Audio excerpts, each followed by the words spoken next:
Antes de encerrar esta aula sobre concorrência e paralelismo, eu gostaria de mencionar alguns exemplos interessantes. O primeiro deles é o MapReduce, um modelo de processamento paralelo criado pelo Google.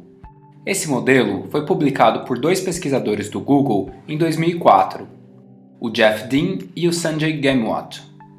O MapReduce ficou muito popular e ajudou a resolver milhares de problemas com paralelismo distribuído. A implementação open source desse modelo é o Hadoop. Talvez você já tenha ouvido falar esse nome. Se ainda não ouviu e no futuro for trabalhar com processamento de dados, certamente vai ouvir. O MapReduce é simples de entender. Esta é uma imagem retirada do artigo original publicado pelo Google. Esse modelo serve para processar grandes volumes de dados. Para ilustrar a explicação, eu vou usar como exemplo a indexação de páginas na internet baixadas pelo próprio Google. Esse será um exemplo imaginário e simplificado. Com certeza, a indexação do Google hoje é muito mais complexa. Imagine que o Google tenha feito download de 1 milhão de páginas na internet e agora precisa indexar todas essas páginas. Para indexar mais rapidamente, o Google decide usar paralelismo com MapReduce. O Google então inicia o seu programa de indexação. O primeiro passo desse programa é dividir essas 1 milhão de páginas da internet em blocos menores, por exemplo, 1000 blocos de 1000 páginas cada. Em seguida, o programa inicia um outro programa que vamos chamar de Master. Esse programa terá a responsabilidade de garantir que todos os processos paralelos estarão executando corretamente e que todos os trabalhos estarão sendo completados. O programa também inicia workers do tipo Map e workers do tipo Reduce. Esses workers são processos que podem estar rodando em uma ou mais máquinas. No caso do Google, na época do artigo, esses processos rodavam em milhares de máquinas de baixo poder de processamento. Cada worker do tipo Map tem o papel de pegar um bloco de dados de entrada, em nosso caso 1000 páginas da internet, e fazer algum processamento inicial desses dados. Por exemplo, o processamento poderia ser gerar um hash que mapeia palavras para documentos, algo mais ou menos com esta cara. Nós chamamos esses valores de pares de chaves e valores. Por exemplo, a palavra 1 está presente nas páginas de internet 1 e 2. A palavra 2 está presente na página 3, e assim por diante.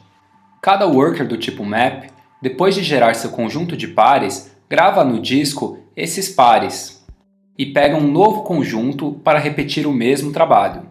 Esses pares são lidos pelos workers do tipo Reduce.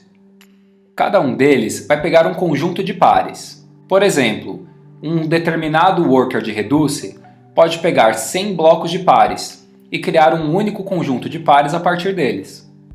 A ideia do Reduce é agregar os resultados parciais calculados pelos workers do tipo Map, e eles produzem como saídas esses pares agregados. Quando o programa Master detecta que todos os workers terminaram de processar, ele encerra a execução do MapReduce. Com os arquivos de saída que possuem os pares de palavras e páginas da internet agregados, basta o Google atualizar seu sistema de busca com as novas informações que acabou de descobrir sobre o conjunto de 1 milhão de páginas que baixou da internet. E aí, gostou do MapReduce? Existem diversas peculiaridades desse modelo que podem ser entendidas no link do artigo original, mas a ideia essencial dele é essa que eu apresentei. Um outro caso que eu gostaria de mencionar é o uso de multiprocessos em navegadores. Essa foi uma sacada do Google que mudou radicalmente os navegadores. Antes do Google Chrome, todos os navegadores utilizavam múltiplas threads. Por exemplo, existiam threads que renderizavam HTML, outras que renderizavam estilos CSS e outras que executavam JavaScript. Também existiam threads específicas para cada aba aberta no navegador. Daí, um problema que ocorria com frequência era você abrir um site que usava, por exemplo, um applet Java ou um plugin muito pesado, e essa aba com o site mais pesado deixava todas as outras abas lentas. Também era comum uma das abas apresentar uma falha grave e você ter que reiniciar todas as abas do navegador para que ele voltasse a funcionar. Pode acreditar em mim, era uma experiência bem pior do que a que temos hoje. Daí, em 2008, quando o Google lançou o navegador Chrome, uma das principais mudanças era que ao invés de utilizar threads, o navegador usava processos. Quando uma aba falhava por qualquer motivo, passava a ser necessário reiniciar apenas aquela aba e não mais todo o navegador.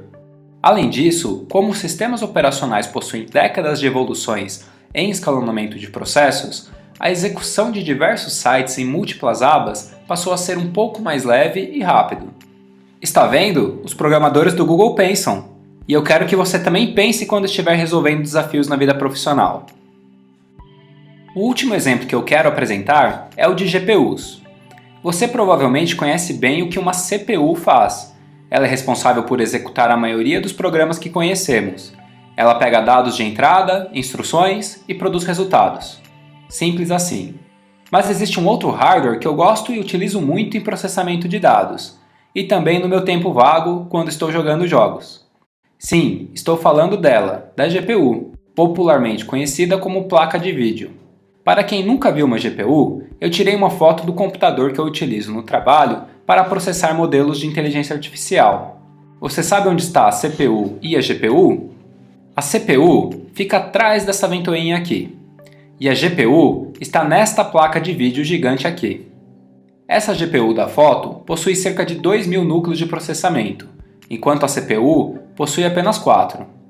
Os núcleos de processamento de GPU são bem mais lentos, não passam de 1,5 GHz, enquanto que os da CPU possuem capacidade de cerca de 3 GHz. Mas a grande vantagem da GPU é a possibilidade de executar a mesma operação em todos os seus núcleos ao mesmo tempo.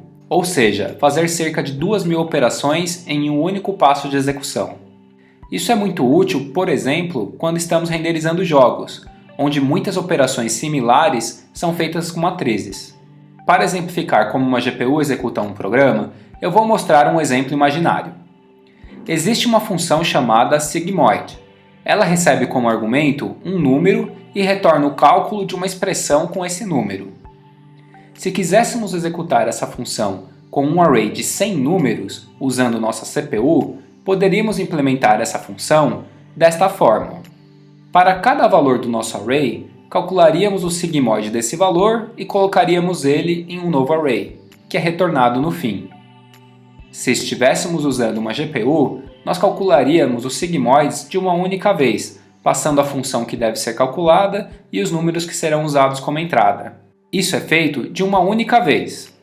Esses exemplos são apenas ilustrativos, para você entender a utilidade da GPU. Mas na prática, é bem simples de usá-la usando as principais linguagens de programação com suporte matemático. Nestes casos, eu particularmente gosto muito da linguagem Python. Eu espero que você tenha aproveitado essa aula e gostado de conhecer esses casos de paralelismo. Eu desejo boa sorte nos exercícios.